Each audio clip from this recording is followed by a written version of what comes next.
Aqui essa loja, oficina, né? Vadinho Motos. Vadinho Motos aqui no Marcos Freire 2. Aqui tá a máquina de óleo, a vácuo, que suga o óleo do motor da moto.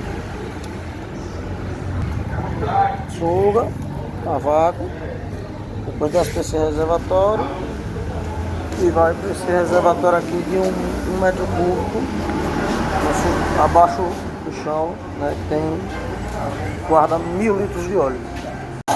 Aqui tá os ferros, né, que só no color de moto, aí as peças de alumínio.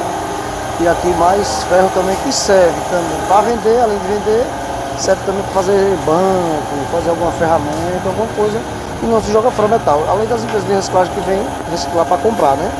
Então se torna lucrativo também, tem pneu também. E é isso aí. Com essas práticas aí vai certificando a galera, isso aí pode guardar e vender e ser rentável para repor ferramenta ou para ter lucro mesmo.